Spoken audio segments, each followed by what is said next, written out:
Hello viewers and welcome back to our channel. I welcome you to today's video where we will be discussing the glaring lack of diversity in Trump's administration as his cabinet takes shape.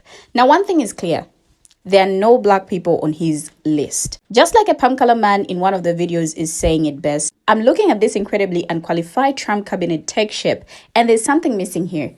Apparently, Blacks for Trump only gets you a t-shirt at his rallies. Well, as bad as this may sound, it is true.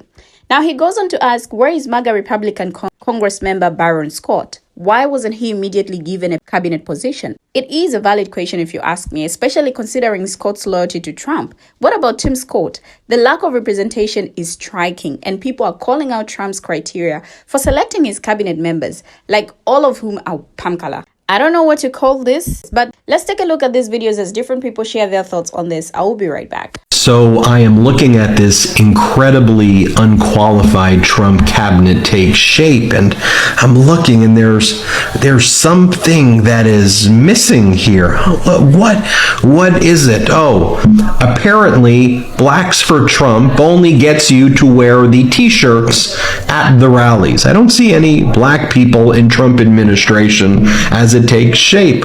Where is the MAGA Republican Congress member Byron Scott? Why wasn't he immediately given a cabinet position? Arguably, no one was more loyal to Donald Trump than Congress member Byron Scott, who was at all of those fake black church events with Donald Trump and all of the fake barbershop stunts that Donald Trump tried to pull. Or what about MAGA Republican Senator Tim Scott as well? Where is he? I mean, you would think that Donald Trump should reward their loyalty to put them on the cabinet first, but Trump is always going to Trump. As Dr. Celsia Thompson says, Trump received 22% of black men's vote, and he's not picked a black man yet for his cabinet. Scott or Byron Donald should have been selected in 48 hours of the win with all of those fake barbershop visits. And what about Dr. Ben Carson, an actual doctor? Wouldn't you want to put him as the head of Health and Human Services and not RFK Jr., who quite literally wants to destroy? The irony is not lost on me, and I'm sure it's not lost on you, that over the past 4 years or so, and probably longer, but with intensification over the past 4 years, all we've been hearing about is MAGA whining about your DEI hires, your DEI this, your DEI that, when in fact there were highly qualified people and MAGA was just jealous. So, for example, the current... More breaking news, Donald Trump is picking former Arkansas Governor Mike Huckabee to be the new ambassador to Israel. Obviously a very important post, given what's going on over there. It's become apparent that there is one primary criterion that Trump is using to pick people to fill out his cabinet and other positions, and that is complete, absolute loyalty to Donald Trump. He clearly has no interest in listening to people who might have differing opinions from his. After all, he tried that last time, at least getting people into his administration that had not shown complete, absolute fealty to him. And those people, at least a great majority of them, have said that he is completely unsuitable to be president. What will happen with this new crop? Are they so loyal that they will simply do anything? Will he end up firing any of them because they make any kind of misstep or suggest that they're not on the same page with Trump at all times? Time will tell, but for now, expect more appointments like this. Donald Trump just appointed 3 big-time celebrities to his presidential cabinet, and the third one shocked everybody. I think even the guy he nominated was totally shocked. Here's number 1. Elon Musk, the king of dark MAGA himself, has been appointed head of the Department of Government Efficiency, or DOGE, as they've been calling it. And that's not a shocker. We knew that the dark MAGA king himself was going to be in charge of, well, government efficiency, but he's got a helper. The second appointment Donald Trump made today was Vivek Ramaswamy, who turned himself from a businessman and author into a MAGA celebrity superstar. These two guys are working together to bring down government waste, which means they're going to cut a bunch of programs, they're going to cut a bunch of spending, and they're probably going to have to fire a bunch of people. Elon's great at that. It's exactly what he did when he bought Twitter and transformed it into X. The first thing he did was cut 2/3 of the staff. In his official statement, President Trump said the great Elon Musk and American patriot Vivek Ramaswamy are going to cut out all this government waste, and they have a deadline. They're going to do it by July 4th, 2026, which is our 250th birthday of being a nation. It's a great birthday present for all of us. Well, I mean, except for the people that are going to get fired. And number 3, and this one blew everyone's mind. President Donald Trump nominated this guy to be the new Secretary of Defense. Now, if you're going, he looks familiar, you're right. His name is Pete Hegseth, and he's the weekend host of Fox and Friends on Fox News. Donald Trump made Pete Hegseth from Fox News Secretary of Defense. Hey, there's hope for guys like me yet. All the other anchors on all the other networks, their cumulative heads exploded, not just because Pete Hegseth was chosen to be Secretary of Defense, but now they all have to say Fox News host on their networks. That clearly was masterful trolling by President Trump. Donald Trump is a master entertainer. This guy can make anything interesting, even the mundane task of cabinet appointments. I mean, we're all on the edge of our seats waiting by our phones to see what he does next. Hey, to all the black Trump supporters and MAGA, you know what I'm saying?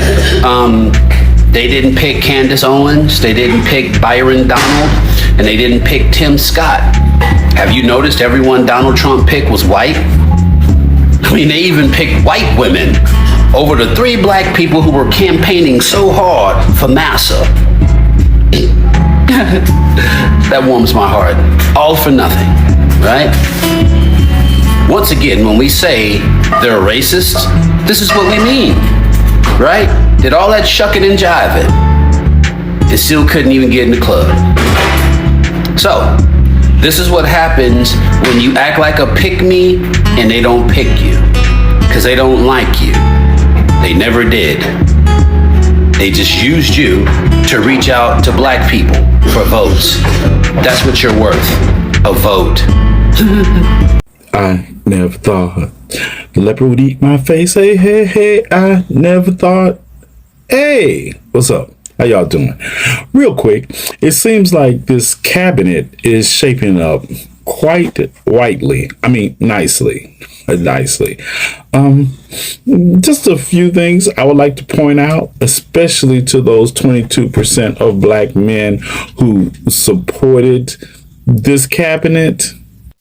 This Rocky Raccoon is Dr. Ben Carson. Yes, doctor, as in MD, medical doctor Ben Carson. And yet and still, has he been tapped to head the Department of Health and Human Services?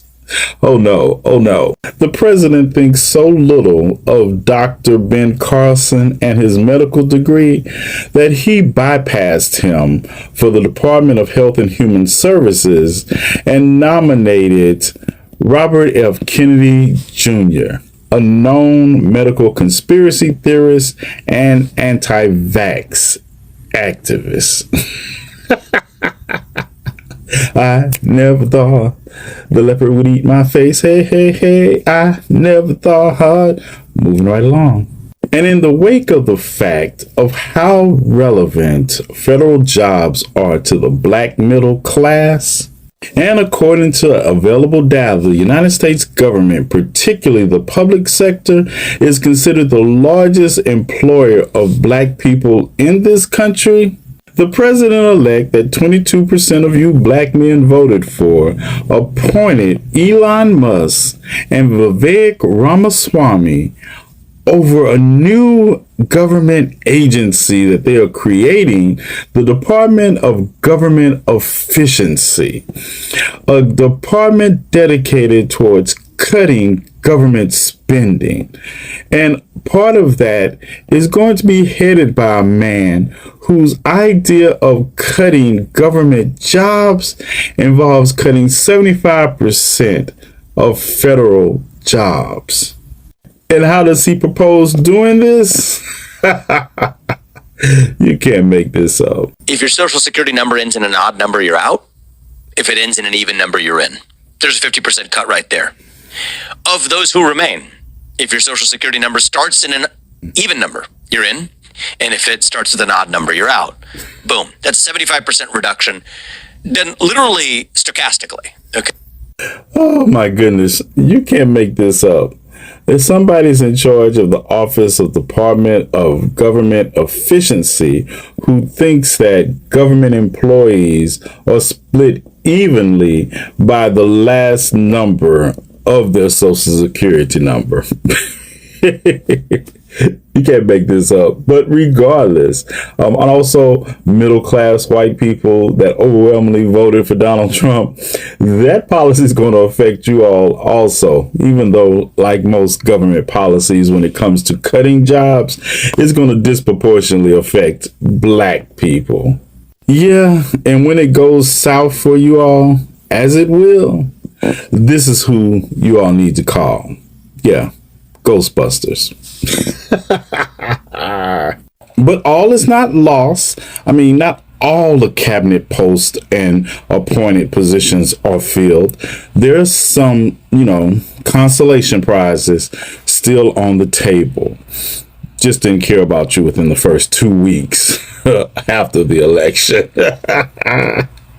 I never thought the leopard would eat my face. No. I never thought the leopard would eat my face. Now, a lot of people are wondering how Donald Trump is selecting his cabinet. Even Washington's highest-ranking Republican has said that President-elect Donald Trump is tapping disruptors to lead his incoming administration. There are persons who will shake up the status quo, House Speaker Mike Johnson said Sunday on CNN's State of the Union. I think that's by design.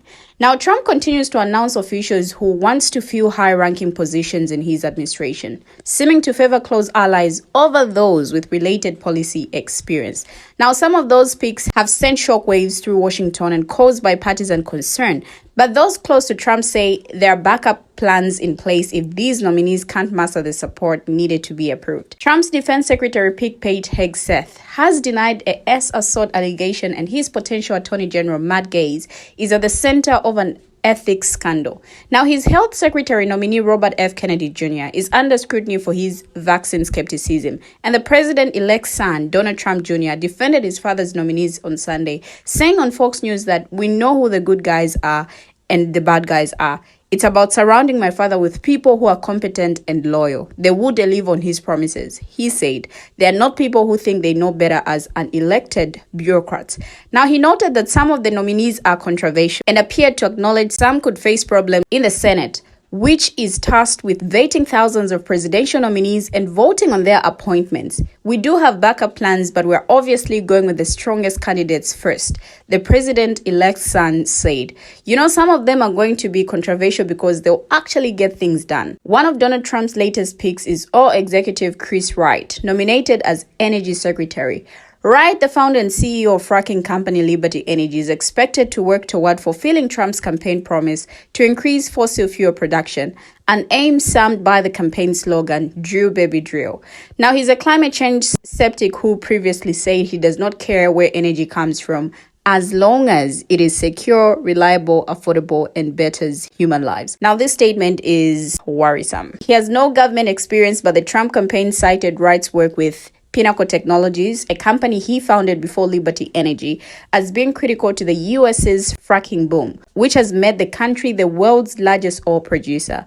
Now, Wright's appointment is a win for the fossil fuel industry. Trump has pledged to increase production of U.S. fossil fuels rather than investing in renewable energy sources such as wind power, a goal Wright will be instrumental in driving. Now, his appointment came as Joe Biden became the first sitting U.S. president to visit the Amazon, the world's largest tropical rainforest, on Sunday as he touted his climate legacy. All evidence to date suggests that he's looking for two main qualities in his picks: loyalty to him and a loathing for what he calls the deep state. Now, the deep state, of course, would refer to itself as that large group of professionals and subject experts who manage the government of the United States on a day-to-day basis. It's clearly there's some shock and awe here. I think if you're looking at trolling, this gets an A, right? It's one thing after another. At a certain point, the trolling has to end. And you sort of wonder, how do these people run these massive agencies that have to be, that in the day-to-day have to... these are people, to sort of paraphrase what someone once said about Jess Jackson. These are mostly people who have never run anything but their mouth or mouths. People are really scratching their heads over Donald Trump's administration picks, and rightfully so. On one hand, he's been harping on about loyalty, but on the other hand, it seems like that loyalty only goes so far. Take Tim Scott and other prominent supporters who campaigned tirelessly for Trump. You'd think they'll be shoo-ins for top positions, but nope, it seems like Trump's definition of loyalty is more about what you can do for him rather than what you've already done. Now, this move should be a wake-up call for those who thought they had a lock on Trump's loyalty. It's a classic case of F around and find out. You think you're part of their inner circle, but really you're just a pawn in Trump's game of power. And let's be real, this isn't just about Tim Scott or any other individual. It's about the kind of leadership Trump is showing and the kind of people he's surrounding himself with. It's worth noting that Trump's cabinet picks have already raised eyebrows, with some experts pointing out that his choices are more focused on loyalty than actual qualifications. And this is particularly concerning when it comes to key positions like Secretary of State, where Trump has nominated Marco Rubio, someone who has made no secret of his anti-Pakistan stance. All in all, Trump's administration picks are a reflection of his priorities, and it seems like loyalty is only skin deep. We have finally come to the end of the video, but what do my viewers have to say? Share your thoughts as well in the comment section. Thank you for always watching, and see you in my next video as we bring you another interesting video.